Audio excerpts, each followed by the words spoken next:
together in the context of a 12-year-old startup that I chair. This is a climate adaptation-oriented startup. But the things that weaves together are pretty important. We've talked today about nature is not partisan. We like to say nonpartisan. This is an entirely nonpartisan offer I'm going to discuss. We talked about quantification and how important knowing numbers is.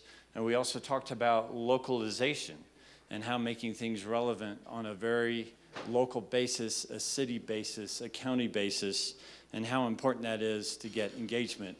I'm going to discuss something that does, I don't know what to point at, let's try that. All three. It's a small company based in Boulder called Resilient Analytics. It's founded by a gentleman named Paul Chanowski, who has an unusual background. He's an architect who turned into a civil engineer during the days when the civil engineering world was getting into computerizing itself. So he's a data nerd. But all his friends were climate scientists because those were the other data nerds that he was rubbing shoulders with. And as a civil engineer, he started working with all the big companies that build stuff. I don't know if you guys know it, but civil engineering is done with algorithms.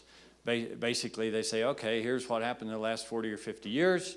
Therefore, this is how beefy this highway has to be. This is how high this bridge has to be. This is how strong this building has to be, because the weather in the last 40 or 50 years was X.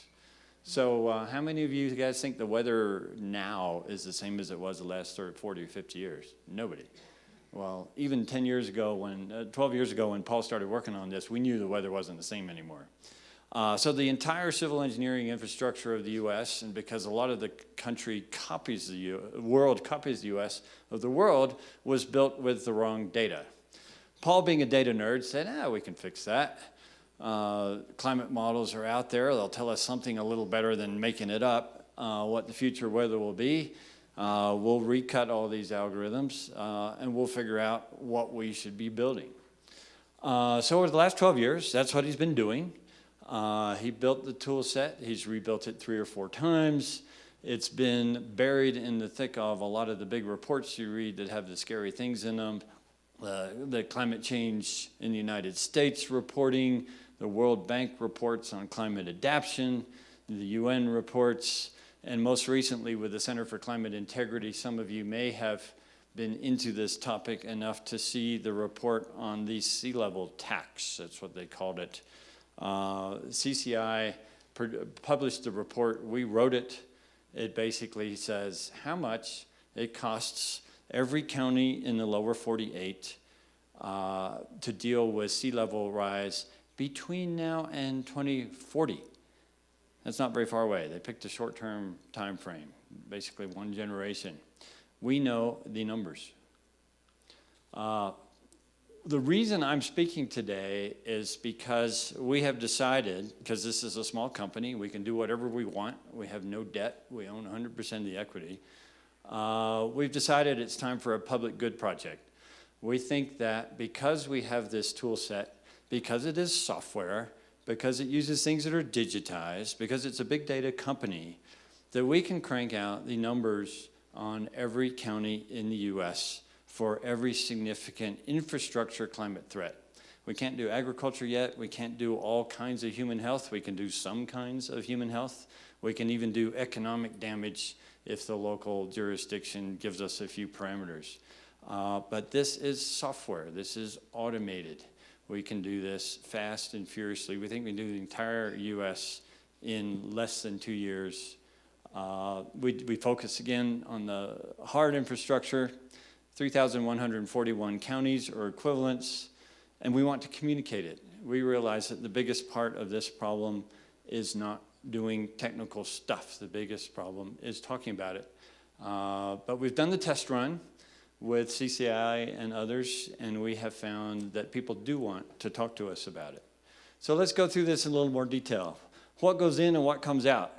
What goes in? Historic data, weather data, storm data if you like, climate model data. What else goes in? Adaptation options and strategies. What do you want to do? In the case of CCI, they wanted to build a seawall because that's the cheapest. It's not the best. We'd rather use nature. But we said, we're trying to put a floor on this cost. We knew it was going to be outlandishly huge, so we went for a floor because we didn't want to try to find the ceiling. It's too hard. We also import asset information. Fortunately, much of the world has been busily digitizing asset information. We've got the data on roads and bridges and buildings in many cases, and if not, we can ask the satellite guys and they'll give us a pretty good guess at it, and that works pretty well. What comes out? Costs. Investment costs, damage costs, any selected time, any selected probability, any climate scenario you like. You want to do P9, you want to do 9.5, you want to do 0.5, the probabilities of various things. You want to be down the middle at 5, 50% probability. We can do any or all. We can build the curve. It's all pushing buttons. This is a graphic I won't try to explain, but our graphic artists decided they were going to talk about the kinds of stressors and risks that we cover: sea level rise, storms, forest fires, stormwater and flooding, drought, buildings, highways, certain kinds of human health, railroads, and bridges. Those are the main things that are in there right now. We have a few more that we can do, but we don't know if we will need to do them. So what are the numbers? From the sea level rise study, we can tell every state, and we have told a few of them that we're going to get blindsided by this news, what their damage number is. So you guys can probably read it. I should have made you guess first. Florida's the worst, of course, around sea level rise.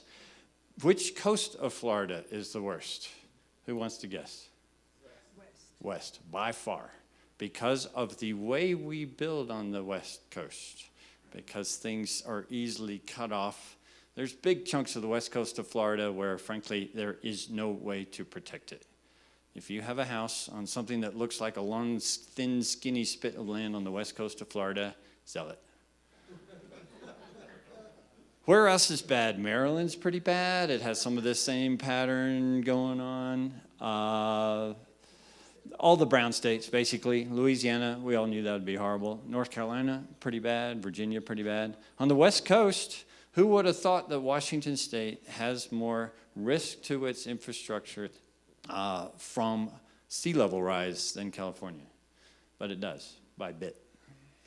So those are the types of numbers we can do. It's like, oh, that's a state. You know, it's another big general high number. We can do way down to the detail. We happened to grab South Carolina for this one. On Resilient Analytics website, you can sort of go dig in and look at these numbers in much more detail. We even did things like, you can't read this, but it says, what are the top 15 cities in terms of total cost to adapt, a lot of which is driven by the precise geography. On the right, it's per capita costs. Pawleys Island has, I think, 79 people in it. Therefore, it's about $3 million a person to save Pawleys Island before 2040. I think some people are going to have to move, sadly. That's a truly historic place, but we're not going to save it. Tampa, Florida, west coast of, this is where we first started digging a few years ago into what was going on the west coast of Florida. And with them, we've worked on a repeated basis because they said, okay, what do? We have X money. What's the optimum place to put it? So we did all that. What we discovered is a key causeway, which is 2 there, that Gandy Boulevard, was the key way to escape or get to the main part of Tampa, which is on one of those long, skinny bits, but it's the main city, so you have to work it. That key causeway was going to be cut off very soon. As a matter of fact, it's come very close to being cut off already, so it will be cut off. But they happen to be rebuilding it. So they said, how high do we rebuild it? We can actually do that. We can tell them how high to build it, what the optimum place to build it as, given how long it will last before they rebuild again. The answer was 4 feet. So they're rebuilding it 4 feet higher. This is the sort of thing we are going to have to do, but this is sort of tangibility that gets people everywhere engaged with climate. And we hope if we do what we're calling We need branding, the big project. If we do this for every county in the U.S., we will engage many, many people that haven't been engaged so far, and maybe they'll help us a bit on the mitigation side too. Another form of polarization that I don't like is the mitigation versus adaptation stuff. We're already adapting, guys. Let's do them both. Let's do them both intelligently. Let's have them feed each other. That's our proposal. Finally, that was all sea level rise stuff. We have all those other stressors. How does that work? How does that add up? We worked with Boulder because we're there and because we kind of wanted to know. What are the risks? What are some of the probabilities? What are some of the places? I won't go into the full detail, and I don't think they've released this report yet, though they've had it for a while. But here's some things we can talk about. Wildfire, the areas subject to wildfire are going to increase by almost 40% between 2020 and 2050. So a lot more of the county will be at risk from wildfire. Obviously, severity and length of droughts to increase. We actually have numbers on how much. Here's an interesting one. Boulder's #1 risk that they're not quite sure how to deal with from climate change is the fact that a lot of us, and I'll include myself in that, are aging. We may live in places that don't have enough cooling or are undercooled. So we're going to spend more on cooling centers. And we're going to spend a lot more on investments to increase the system capacity of cooling so that we don't have people basically dying from the heat or being, at health risk from the heat. It's not just dying. Road maintenance goes up, structural improvements on bridges, big deal. Total bill for Boulder, I don't remember the exact number, but it's north of 300 million. Which, Boulder's on the cusp of being able to handle a big thing like that in that time. We'll probably handle it.